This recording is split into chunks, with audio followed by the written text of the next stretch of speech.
नमस्कार दोस्तों, डेट आज के देखो 3 सितंबर 2024 है। स्वागत है आपका एटोएल डिस्कशन में।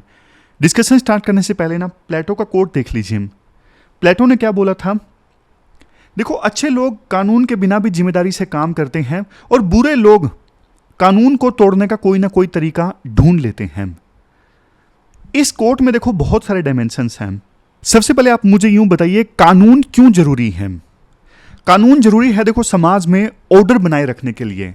अगर कानून ना हो तो सब अपने मन की करेंगे। कानून जरूरी है कमजोर लोगों की रक्षा करने के लिए। कानून जरूरी है सबके अधिकारों को, सबको जो राइट्स मिले हुए हैं उसकी प्रोटेक्शन के लिए। जैसे अनटचेबिलिटी का एग्जांपल ले लीजिए। अनटचेबिलिटी को रोकने के लिए कानून जरूरी है, अदरवाइज तो लोग डिस्क्रिमिनेशन करेंगे रंग के आधार पे, जाति के आधार पे, धर्म के आधार पे। तो ये पॉइंट्स हैं कानून क्यों जरूरी है। लेकिन अब आप मुझे एक बात बताइए, क्या सिर्फ कानून से काम चल सकता है? नहीं, क्योंकि देखो अगर सिर्फ कानून से काम चलता तो रेप होते ही नहीं। सिर्फ कानून से काम चलता तो ट्रैफिक लॉज का वायलेशन होता ही नहीं।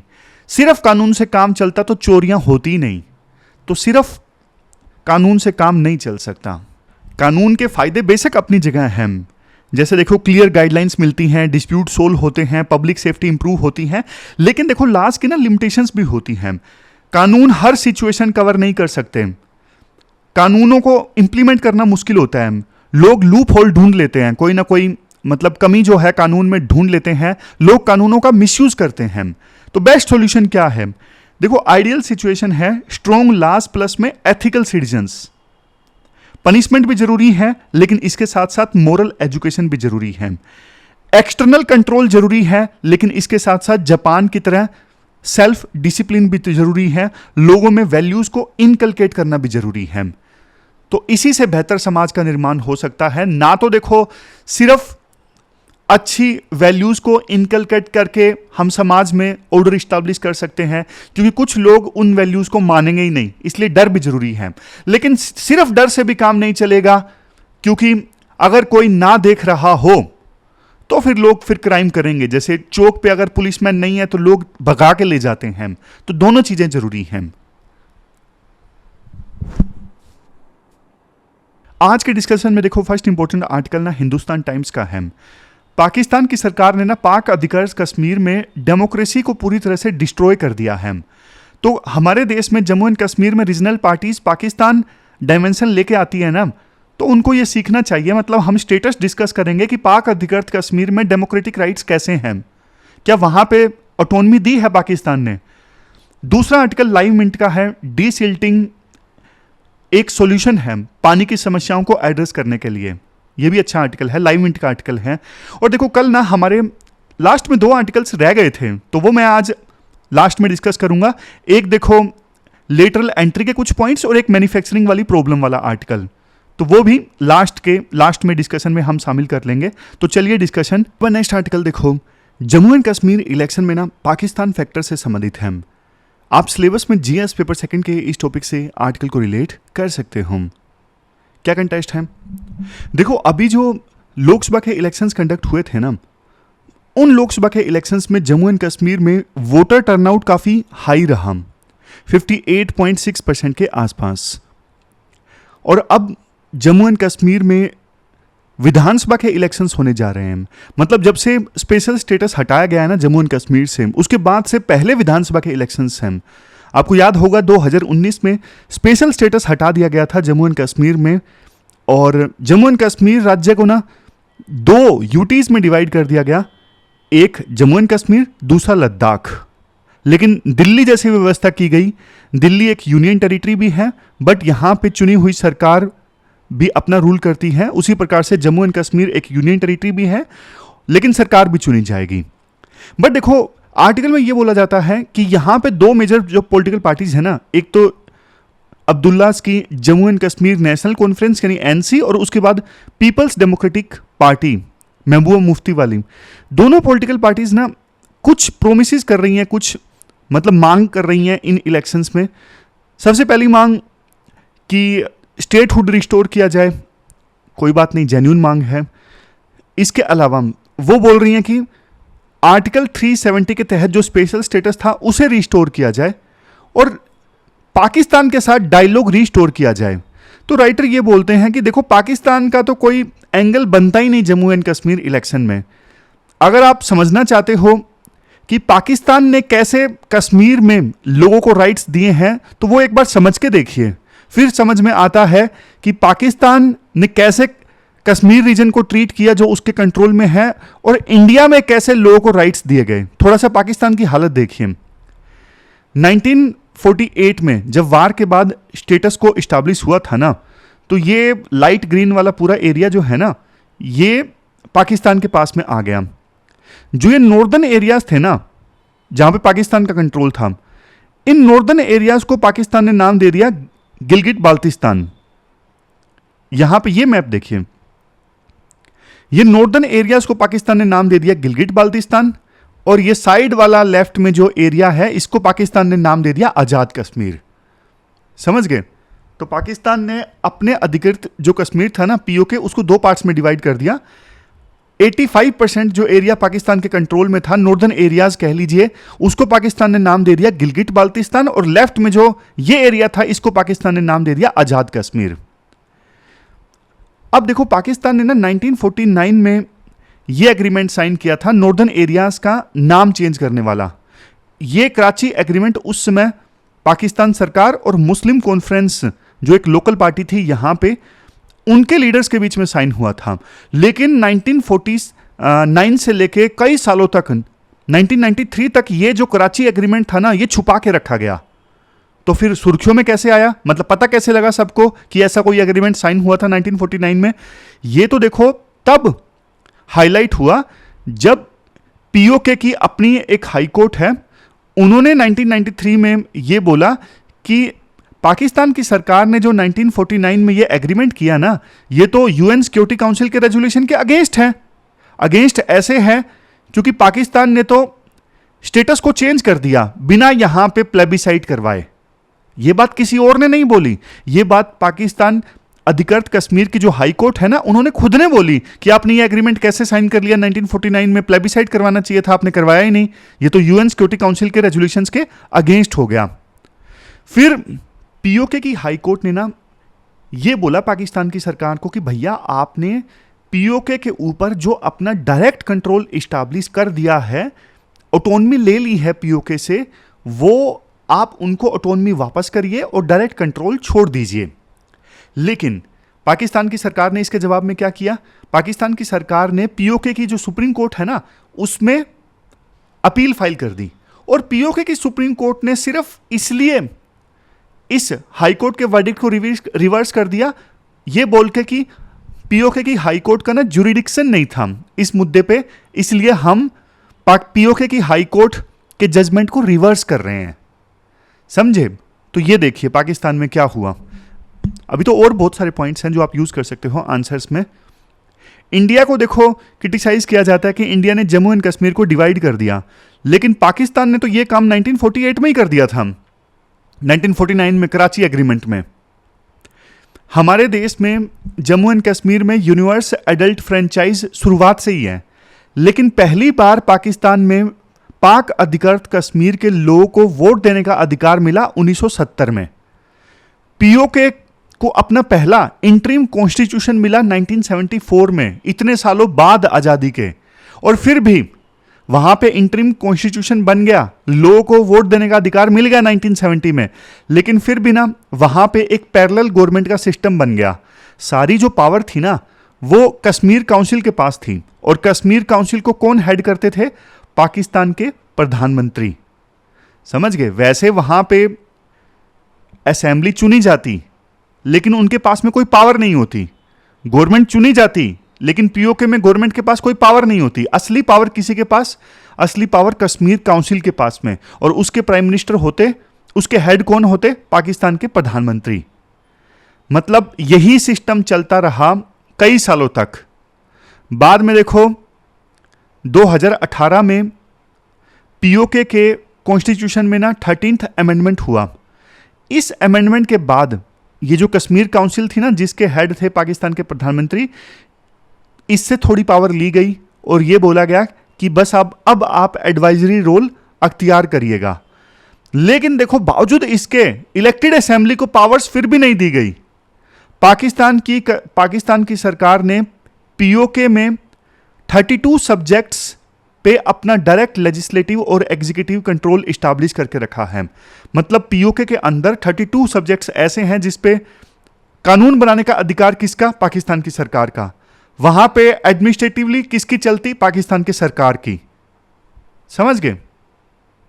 देखो इतना ज्यादा कंट्रोल पाकिस्तान की सरकार ने ना पीओके में इसलिए इस्टेब्लिश करके रखा है क्योंकि ना जो गिलगिट बाल्टिस्तान वाला एरिया है ना वो स्ट्रेटेजिकली काफी इंपॉर्टेंट है, क्योंकि यही वो रीजन है जहां पर इंडस रिवर भारत से पाकिस्तान में एंटर करती है। चाइना पाकिस्तान इकोनॉमिक कॉरिडोर यहीं से होके चाइना में एंटर करता है। ये शिया मेजॉरिटी एरिया है और पाकिस्तान सुन्नी डोमिनेटेड कंट्री है और यहीं पर कई बार आज़ादी के नारे भी लगते हैं। तो 2009 में ना आसिफ अली जरदारी की सरकार थी, उन्होंने गिलगिट बाल्टिस्तान की सरकार को ना लिमिटेड पावर्स दी। उस समय एक ऑर्डर आया था 2009 में, GB ऑर्डर। तो GB ऑर्डर के अंतर्गत ना 61 सब्जेक्ट्स पे ना ऑटोनॉमी दे दी गई लोकल गवर्नमेंट को यहां पे। बट देखो 9 साल तक सिर्फ ये पावर रही गिलगिट बाल्टिस्तान की सरकार को और 2018 में ये सारी पावर्स पाकिस्तान के प्राइम मिनिस्टर को ट्रांसफर कर दी गई। तो ये दुर्दशा है गिलगिट बाल्टिस्तान की।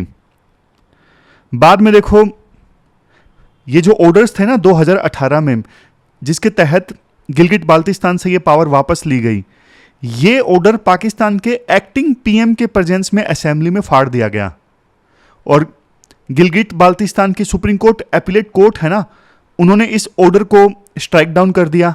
लेकिन पाकिस्तान की सरकार ने अपनी जो बड़ी सुप्रीम कोर्ट है उसके थ्रू इस ऑर्डर को रिवर्स करवा लिया, यानी अपने 2018 के ऑर्डर को सही ठहरवा दिया सुप्रीम कोर्ट के थ्रू। समझ गए? इसके बाद देखो राइटर ये बोलना चाहते हैं जिस एरिया को पाकिस्तान आजाद कश्मीर बोलता है यानी पीओके, और दूसरा गिलगिट बाल्टिस्तान ये ऊपर वाला एरिया, दोनों एरियाज में ना दोनों जगह पे पाकिस्तान का पूरा कंट्रोल है। लोकल लोगों से कुछ नहीं पूछा जाता। एग्जाम्पल भी देते हैं राइटर, जैसे एक डैम बनाया गया मंगला डैम, किसी ने लोकल लोगों से परमिशन नहीं ली। काराकोरम हाईवे यहां पे बनाया गया, लोकल लोगों की मर्जी भी नहीं पूछी गई। लैंड राइट्स की सुरक्षा बिल्कुल नहीं है यहां पे। हमारे देश में तो जम्मू एंड कश्मीर में कितने समय तक यह रूल रहा कि कोई भी बाहर का पर्सन आके यहां पे जमीन नहीं खरीद सकता। अभी भी जो रेजिडेंट्स हैं उनको जमीन खरीदने की इजाजत दी गई है। बाहर के लोगों के लिए जमीन खरीदना अभी भी आसान नहीं है जम्मू एंड कश्मीर में, मतलब नहीं खरीद सकते। लेकिन वहां पे ऐसा कोई रिस्ट्रिक्शन नहीं है। वहां पे डेमोग्राफी चेंज हो रहा है, मतलब बाहर के लोग आके यहां पे बस रहे हैं। लोकल पॉपुलेशन कम हो रही है गिलगिट बाल्टिस्तान में और पीओके में। लेकिन बावजूद इसके हमारे देश के इलेक्शंस में बात की जाती है कि पाकिस्तान के साथ में डायलॉग शुरुआत किया जाए, वहां से कंपेयर किया जाता है। कंपैरिजन है ही नहीं किसी भी एस्पेक्ट में।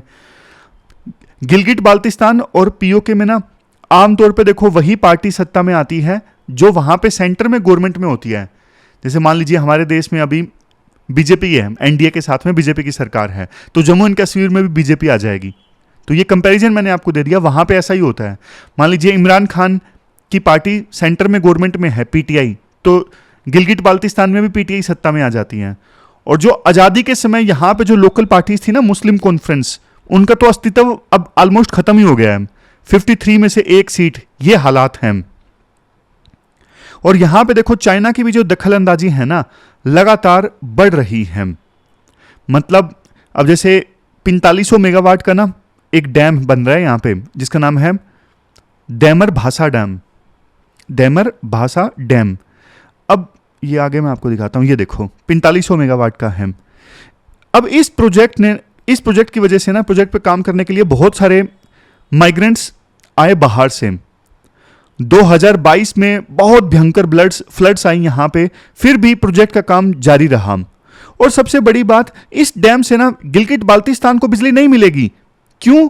क्योंकि गिलगिट बाल्टिस्तान पाकिस्तान के नेशनल ग्रिड से कनेक्टेड ही नहीं है। तो फिर क्यों डैम बन रहा है यहां पे? गिलगिट बाल्टिस्तान के लोग विरोध कर रहे हैं। और देखो वैसे भी देखो पाकिस्तान में हालात ना भी बहुत खराब हैं। पाकिस्तान इतने सारे इंटरनल प्रॉब्लम से जूझ रहा है। पीओके में फूड राइट्स भी हुए हैं खाने के लिए। लोगों को सिंपल आटा और बिजली नहीं मिल रही है। पाकिस्तान के अपने मुस्लिम पड़ोसी देशों के साथ में झगड़े हैं, जैसे अफगानिस्तान और ईरान के साथ में मिसाइल और फायर भी एक्सचेंज हुए हैं इन देशों के साथ में पाकिस्तान के।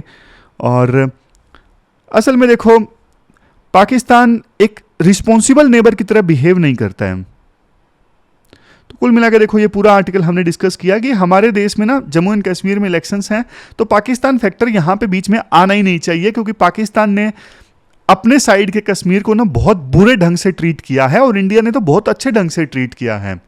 तो ये पूरा आर्टिकल हमने डिस्कस किया। चलते हैं आगे। इसके बाद नेक्स्ट आर्टिकल देखो, लाइव मिनट का है। डीसिल्टिंग जो है कैसे इंडिया की वाटर स्टोरेज प्रॉब्लम्स को एड्रेस कर सकती हैं। अपना सिलेबस में जीएस पेपर 3 के इस टॉपिक से आर्टिकल को रिलेट कर सकते हो। देखो, इंट्रोडक्शन में ना राइटर ये बोलते हैं, क्लाइमेट चेंज और गलत प्रैक्टिसेस की वजह से ना भारत में पानी की समस्या जो है ना वो बढ़ती जा रही है। पिछले 25 सालों में जो सूखा प्रभावित क्षेत्र है ना, ड्रोट प्रोन एरियाज, वो देखो 50% तक बढ़ गए हैं। और पिछले 10 सालों में हर तीसरे जिले में 4 से ज़्यादा बार ड्रोट आया है। लगभग आज के समय में हमारे देश की आधी आबादी खेती पर डिपेंड करती है और ज़्यादातर जो एग्रीकल्चर है वो भी देखो बारिश पर डिपेंडेंट है। तो इस वजह से ये पानी की जो समस्या है ना, इंडिया के लिए आने वाले सालों में गंभीर तरह की प्रॉब्लम प्रेजेंट कर सकती है। इसलिए देखो, हमें संभल के चलना होगा, क्योंकि पानी की समस्या की वजह से फूड सिक्योरिटी प्रभावित होगी। पानी की समस्या की वजह से लाखों करोड़ों लोगों का जनजीवन प्रभावित होगा, इकोनॉमी प्रभावित होगी। इसलिए हमें अभी से तैयारी करके चलना होगा। इसके बाद राइटर बोलते हैं, देखो हमें ना इतिहास से सीखना होगा। पुराने जमाने में ना लोग जहां पानी का सोर्स हुआ करता था ना, उसी के आसपास बसा करते थे, उसी के आसपास बस्ती बसाया करते थे। और पानी की कमी से लोग पलायन भी कर जाया करते थे, मतलब माइग्रेट कर जाया करते थे एक रीजन से दूसरे रीजन में। और कभी कभी तो हमने ये भी देखते हैं, हम इतिहास में पढ़ते हैं कि पानी की कमी की वजह से युद्ध भी हुए हैं। आपस में 2 रीजन लड़ गए हैं, रिवर का पानी कौन यूज करेगा, तालाब का पानी कौन यूज करेगा। तो इसके बाद राइटर ये बोलते हैं, हमें ना 2 चीजों पे सबसे ज्यादा ध्यान देना है। पहला है वाटर स्टोरेज और दूसरा है ग्राउंड वाटर को रिस्टोर करना। देखो, पानी को स्टोर करना जरूरी है। जैसे हम बैंक में पैसे जमा करते हैं ना बचत करके, वैसे ही पानी को सेव करना होगा। जैसे प्रधानमंत्री मोदी ने ना एक स्लोगन दिया था, जहां बारिश हो वहीं पानी पकड़ो। एक इंपॉर्टेंट इनिशिएटिव स्टार्ट किया गया, अमृत सरोवर इनिशिएटिव। अमृत सरोवर इनिशिएटिव याद रखिएगा। इस अमृत सरोवर इनिशिएटिव का लक्ष्य यह है कि हर जिले में ना 75 तालाब बनाना, या पुराने जो तालाब हैं, वाटर बॉडीज हैं, उनको ठीक करना। समझ गए? तो टोटल 50,000 वाटर बॉडीज हमारे देश में बनाई जाएंगी इस अमृत सरोवर इनिशिएटिव के तहत, ताकि वाटर को स्टोर करके रखा जा सके, खास करके बारिश के पानी को स्टोर करके रखा जा सके। इसके बाद राइटर देखो ये बोलते हैं, पहले के समय में ना गांव के लोग अपने पानी का ध्यान खुद रखते थे, मतलब कम्युनिटी इन्वॉल्वमेंट बहुत ज़्यादा हुआ करता था। हर गांव में तालाब होता था, बारिश का पानी उसमें जमा होता था और यह तालाब साल भर पानी देता रहता था गांव के लोगों को, उनकी ज़रूरतों को पूरा करने के लिए, खेती के लिए, पीने के लिए। और कुछ तालाब तो ऐसे होते थे जो ग्राउंड वाटर को भी रिचार्ज करते थे, मतलब ज़मीन के नीचे पानी रिचार्ज करते थे। लेकिन धीरे धीरे हमने देखा कि कम्युनिटीज़ ने ना इन्वॉल्व होना बंद कर दिया, सब कुछ सरकार के भरोसे छोड़ दिया। लेकिन देखो, काफ़ी जगह जब ये एक्सपेरिमेंट किया गया कि कम्युनिटी को जितना ज़्यादा इन्वॉल्व किया जाता है ना वाटर मैनेजमेंट में, उतना ही ज़्यादा अच्छे से वाटर मैनेजमेंट हो पाता है। अब एक राइटर ना एक पॉइंट रेज करते हैं, सिल्टिंग की प्रॉब्लम। जब देखो बारिश तेज होती है ना, आपने भी देखा होगा, बारिश तेज होती है ना, तो ना मिट्टी के ऊपर वाली जो परत होती है ना, महीन परत होती है, वो तेज बारिश के साथ ना बह जाती है। अब देखो वो मिट्टी की ऊपरी परत कहाँ जाती है, वो देखो नदी में मिट्टी जमा हो जाएगी, या फिर तालाब में वो मिट्टी जो बारिश के साथ बह के आ गई है वहां पे जमा हो जाएगी। तो इसे बोलते हैं सिल्ट। अब ना इस सिल्ट की वजह से ना एक तरफ सोयल इरोजन तो हुआ, बारिश की वजह से सोयल की ऊपरी महीन परत बह गई, सोयल इरोजन हो गया और सोयल की फर्टिलिटी कम हो गई। लेकिन देखो इसके साथ साथ एक प्रॉब्लम ये होती है, चूंकि नदी में तालाब में ये मिट्टी की ऊपरी परत जमा हो गई ना, जिसे सिल्ट कहते हैं, इस वजह से नदी में तालाब में पानी की जो स्टोरेज कैपेसिटी है ना वो कम हो गई। क्यों? क्योंकि पहले मान लीजिए 1000 लीटर पानी जमा होता था, मैं एग्जांपल दे रहा हूं, रैंडम एग्जांपल, किसी तालाब में 1000 लीटर पानी जमा होता था, लेकिन अब 400 लीटर तो मिट्टी जमा हो गई वहां पे, 400 किलोग्राम तो वहां पे मिट्टी जमा हो गई, तो इतना पानी तो अब जमा हो ही नहीं सकता ना, पानी को स्टोर करने की कैपेसिटी तालाब की कम हो गई, क्योंकि आधी जगह तो मिट्टी ने ले ली, 40% जगह तो मिट्टी ने ले ली। तो यह है सिल्टिंग की प्रॉब्लम।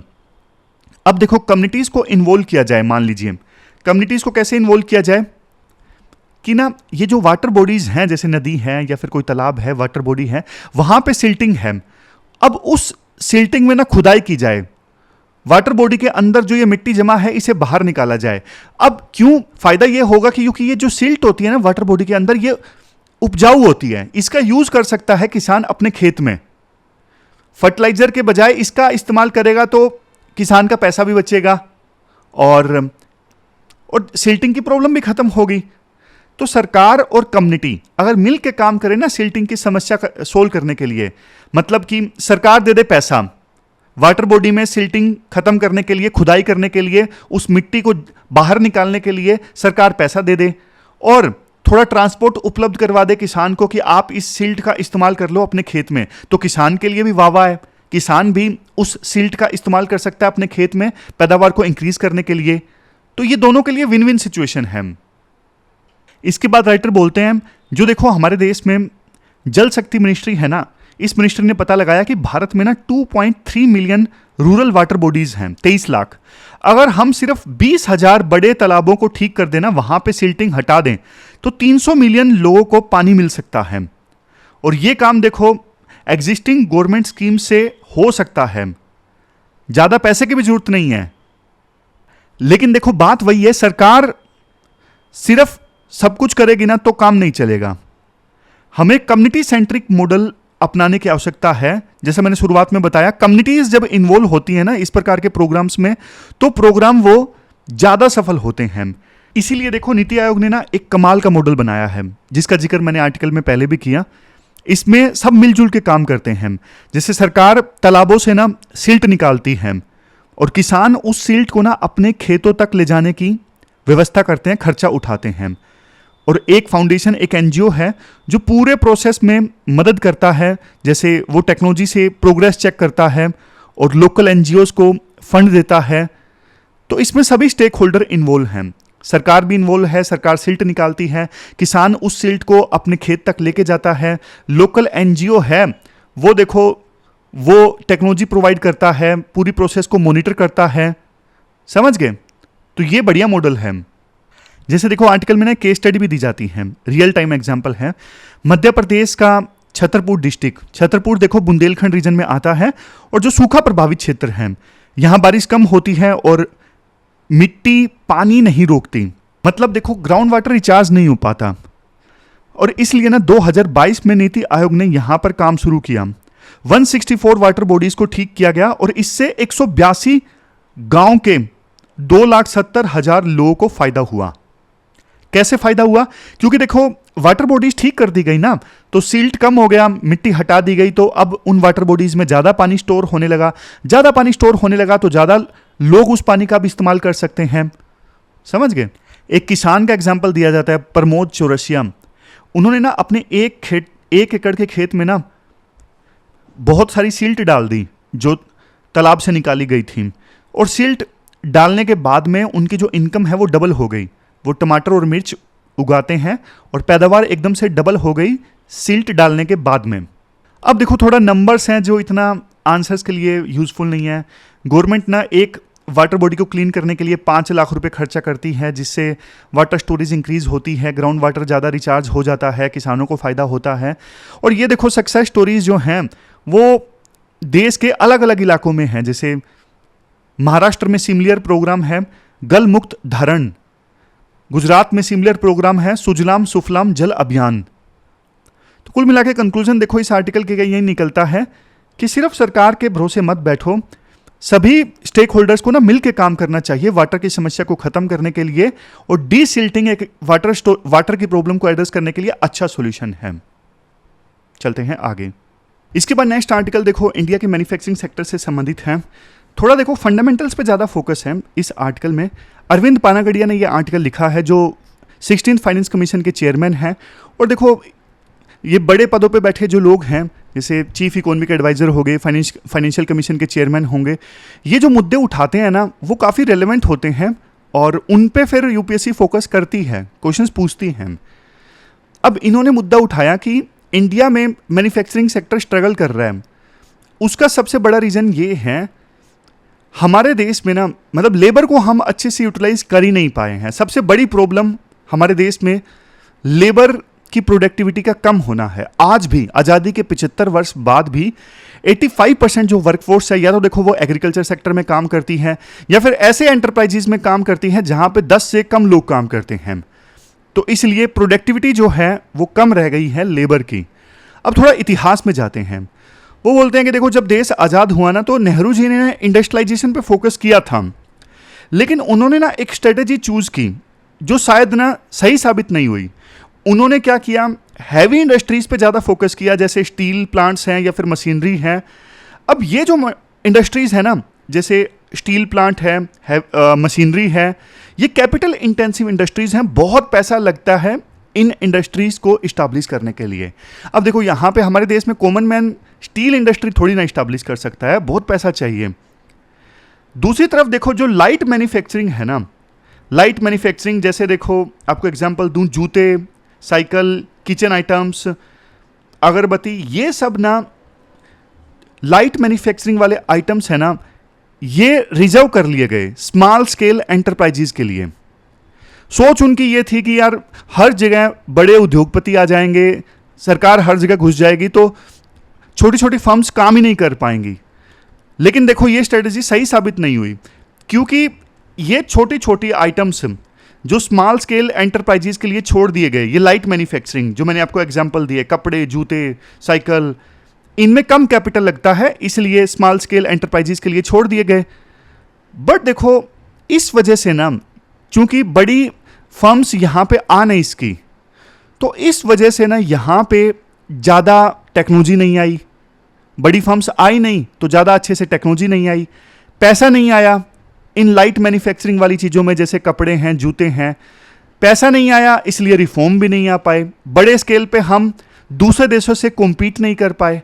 अब जापान की टेक्सटाइल कंपनी है, उससे इंडिया की टेक्सटाइल कंपनी कैसे कॉम्पीट करेगी, क्योंकि इंडिया की टेक्सटाइल कंपनी में बड़े लोग आ ही नहीं पा रहे हैं, क्योंकि ये स्मॉल स्केल एंटरप्राइजेज के लिए छोड़ दी गई है। यहाँ पे लाइसेंस लेना पड़ता है, लाइसेंस मिलता ही नहीं है, मतलब बड़ी फर्म्स को लाइसेंस मिलता ही नहीं है। बड़ी फर्म्स आमतौर पे देखो बड़ी टेक्नोलॉजी लेके आती हैं, बड़ी मशीन्स लेके आती हैं, बड़ा पैसा लेके आती हैं, लेकिन अब छोटी एंटरप्राइजेज ये सब नहीं लेके आती। और दूसरे देशों ने ऐसा नहीं किया था, हमने ऐसा किया था, तो हमारी फर्म्स ना धीरे धीरे पिछड़ना स्टार्ट हो गई। जैसे एग्जांपल आपको देता हूं, 1948 में ना इंडिया का शेयर वर्ल्ड टेक्सटाइल मार्केट में ना 11.3% का था। 1948 की मैं बात कर रहा हूं, ये देखियो आपके स्क्रीन पे है। 1948-50 में इंडिया की टेक्सटाइल इंडस्ट्री का शेयर ग्लोबल मार्केट में 11.3% था। उस समय देखो यूएस, यूके इस इंडस्ट्री से ना एग्जिट कर रहे थे, तो इंडिया के पास एक बड़ा मौका था इस इंडस्ट्री में परचम लहराने का। लेकिन बात वही आ गई, हमारे देश में ये लाइट मैन्युफैक्चरिंग कपड़े वाली ये स्मॉल एंटरप्राइजेस के लिए छोड़ रखी थी। बड़ी फर्म्स यहाँ पे नहीं आ सकती थी, उनको लाइसेंस नहीं दिया जाता था, तो छोटी एंटरप्राइजेस के लिए छोड़ दी गई ये फर्म्स, तो वो अपनी मिल्स को मॉडर्नाइज नहीं कर सकी। आमतौर पे होता यह है कि मजदूर पहले देखो छोटी छोटी मशीनों में काम करते हैं, उनकी ना समझ बढ़ती है, धीरे धीरे वो बड़ी मशीनों में काम करना स्टार्ट कर देते हैं। लेकिन हमारे देश में ऐसा हुआ ही नहीं, क्योंकि मशीनें मॉडर्नाइज ही नहीं हुई। मशीनें मॉडर्नाइज क्यों नहीं हुई? क्योंकि सब कुछ छोटी एंटरप्राइजेज के लिए छोड़ रखा था। शुरुआत में देखो ये छोटी एंटरप्राइजेज कितने आइटम्स पे इनके लिए रिजर्व थे? शुरुआत में सिर्फ 1967 से शुरुआत हुई थी और 1967 में ये लाइट मैन्युफैक्चरिंग वाले जो आइटम्स थे ना, ये 100 से ऊपर थे, लेकिन बाद में ना 1970 आते आते 800 की लिस्ट बन गई थी पूरी। ये 800 आइटम्स सिर्फ स्मॉल स्केल एंटरप्राइजेस के लिए रिजर्व्ड थे। बाद में आप बोलोगे सर एलपीजी रिफॉर्म्स आ गए, तब तो मतलब बड़ी फर्म्स यहां पे एंटर कर सकती थी ना। राइटर बोलते हैं नहीं, इवन देखो एलपीजी रिफॉर्म आ गए 1990-91 में। 2005 तक ये जो लिस्ट थी ना 800 आइटम्स की, जिसमें सिर्फ स्मॉल स्केल एंटरप्राइजेज ही काम कर सकती हैं, ये लिस्ट जारी रही 2005 तक। 800 प्लस आइटम्स की लिस्ट थी, आप ये स्क्रीन पे देखो। तो इससे दिक्कत हो गई बहुत ज्यादा। फिर राइटर बोलते हैं देखो 2005 के बाद में ना जब ये लिस्ट चली गई, हर किसी के लिए ये अलाउ कर दिया गया कि अब आप भी ये आइटम बना सकते हो, कोई दिक्कत नहीं है, कोई रोक नहीं है। उस समय भी देखो लेबर लॉज बहुत स्ट्रिक्ट थे, मतलब लेबर लॉज ऐसे थे कि काम करना ना बहुत डिफिकल्ट होता था। जैसे आपको एग्जांपल देता हूं, उड़ीसा में ना कई फैक्ट्रीज लगी कपड़ों की, लेकिन देखो ना अचानक से एक रूल आया। रूल ये था कि ना एक्साइज ड्यूटी बढ़ा दी गई है, या फिर मिनिमम वेजेस में 30% इजाफा कर दिया गया है। देखो मजदूरों को उचित वेतन मिलना चाहिए, यह बात तो ठीक है, बट एकदम से आप 30% वेतन बढ़ाओगे ना, मशीनें आपकी वही, सब कुछ वही है, लेकिन आपने वेतन एकदम से 30% बढ़ा दिया, तो मतलब फैक्ट्री मालिक की ना 30% कॉस्ट बढ़ गई। 30% कॉस्ट बढ़ गई तो फिर वो ना कॉम्पीट नहीं कर सकेगा, बांग्लादेश की टेक्सटाइल फैक्ट्री से कॉम्पीट नहीं कर सकेगा, वियतनाम की फैक्ट्री से वो कॉम्पीट नहीं कर सकेगा। तो ये चीज़ें थी ना, इन चीज़ों ने भी ना बहुत सारी फैक्ट्रीज को बंद करवा दिया। मतलब बिना जो इंडस्ट्री वाले हैं उनसे कंसल्ट किया बिना एकदम से ब्यूरोक्रेट्स कई बार रूल लेके आ जाते हैं। धीरे धीरे आने चाहिए, धीरे धीरे कॉस्ट इंक्रीज हो, धीरे धीरे वेजेस इंक्रीज हो तो ज़्यादा बढ़िया है। समझ गए? इवन देखो आज भी जैसे पीएलआई स्कीम आई, प्रोडक्शन लिंक्ड इंसेंटिव स्कीम, शुरुआत में कहाँ किस किस सेक्टर में आई? मोबाइल फोन वाले सेक्टर में आई, इलेक्ट्रॉनिक्स में आई।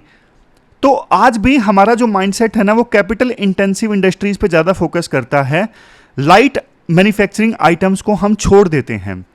तो राइटर बोलते हैं कि लाइट मैन्युफैक्चरिंग आइटम्स को हमने इग्नोर कर दिया, इसलिए ना ग्रास रूट लेवल पे मशीनों के बारे में लेबर की समझ, एफिशिएंसी, उनकी लिटरेसी वो कम है। चाइना में ये हुआ कि शुरू में देखो मजदूरों ने छोटी मशीनों पे काम करना स्टार्ट किया, उनकी समझ ज़्यादा बनी मशीनों के बारे में, फिर धीरे धीरे एक्सपेरिमेंट्स हुए ग्रास रूट लेवल पे, और धीरे धीरे ग्रास रूट लेवल से मैन्युफैक्चरिंग इंक्रीज हुई। बट हमारे देश में ये स्किप हो गया क्योंकि स्मॉल स्केल एंटरप्राइजेस के लिए रिजर्व रहीं ये चीज़ें, और ज़्यादा मशीन्स आई नहीं अच्छी, इसलिए ज़्यादा एक्सपोजर मजदूरों को मिला ही नहीं, इसलिए प्रोडक्टिविटी उनकी इंक्रीज हुई नहीं। तो ये पूरा आर्टिकल हमने डिस्कस किया। चलते हैं आगे। इसके बाद नेक्स्ट आर्टिकल देखो टाइम्स ऑफ इंडिया का ही है। देखो एक ऐसी ऑफिसर जिन्होंने लेटरल एंट्री के थ्रू काम किया था नीति आयोग में, उन्होंने अपना एक्सपीरियंस शेयर किया है इस आर्टिकल में कि क्या क्या दिक्कतें आती हैं जब कोई देखो लेटरल एंट्री के थ्रू सरकार में काम करता है। तो कुछ देखो ये प्रैक्टिकल चीज़ें बताती हैं। प्रैक्टिकल चीज़ें देखो जैसे डिस्क्रिमिनेशन, वो कहती हैं कि देखो छोटी छोटी चीज़ों में डिस्क्रिमिनेशन होता है। जैसे मैंने डायरेक्टर पोस्ट पे काम किया, तो जैसे मेरे कमरे में प्यूरीफायर, एयर प्यूरीफायर और हीटर नहीं लगाया गया, जबकि दूसरे डायरेक्टर्स को मिल रहा था। परसेप्शन इश्यूज बहुत रहते हैं। ब्यूरोक्रेट्स ना वो लेटरल एंट्रेंट्स को ना सेकंड क्लास सिटीजन की तरह ट्रीट करते हैं। मतलब एक इंसिडेंट में वो बताती हैं कि एक ऑफिशियल ने ना लेटरल एंट्रेंट्स को ना स्टोन कहा था और खुद को डायमंड बोला था। मतलब नीचे दिखाने की कोशिश होती है, ह्यूमिलिएट करने की कोशिश होती है। तीसरा एचआर पॉलिसी, लेटरल एंट्रेंट्स के लिए ना क्लियर एचआर पॉलिसी नहीं है। जैसे नीति आयोग किसी भी टाइम उनका कॉन्ट्रैक्ट टर्मिनेट कर सकता है, लेकिन उन्हें जॉब छोड़नी है तो नोटिस पीरियड देना होगा। कोई एचआर पॉलिसी भी नहीं है लेटरल एंट्रेंट्स के लिए। फिर लेटरल एंट्री से एंटर किया इन ऑफिसर ने, जिन्होंने आर्टिकल लिखा है, वो कहते हैं कि हमारे लिए ना कोई परफॉर्मेंस के लिए रिकॉग्निशन या इंसेंटिव नहीं होता कि तुम अच्छा काम करो, तुम कुछ करके दिखाओ तो तुम्हें अप्रिशिएट किया जाएगा, कुछ भी नहीं था। इवन लीव पॉलिसी हमारे लिए अलग थी। मतलब फ्लेक्सी पूल स्कीम में ना सिर्फ हमारे लिए शुरुआत में 8 पेड लीव्स थी, जिन्हें बाद में बढ़ा के 18 किया गया था। लेकिन ब्यूरोक्रेट्स के लिए जो यूपीएससी का टेस्ट क्लियर करके आए हैं, उनके लिए ज़्यादा बढ़िया लीव्स थी, ज़्यादा अच्छा मतलब प्रोविजंस थे। फिर ग्लास सीलिंग की बात वो करती हैं, वो कहती हैं कि लेटरल एंट्रेंस के लिए ना करियर प्रोग्रेशन बहुत मुश्किल है, सिस्टम उनके ग्रोथ के लिए कंड्यूसिव नहीं है। तो ये सारे कुछ अलग से पॉइंट्स थे जो राइटर ने दिए, जो अक्सर हम मतलब आर्टिकल में नहीं लिखते हैं। लेटरल एंट्री वाला जब आंसर हमें लिखना होता है तो इन छोटे छोटे पॉइंट्स को भी आप यूज कर सकते हो। तो देखो, ये थी हमारी आज की डिस्कशन। लास्ट में क्वेश्चन देख लीजिए जो आपको अटेम्प्ट करना है। क्वेश्चन एक अटेम्प्ट करना है आपको जजेस की अपॉइंटमेंट से संबंधित।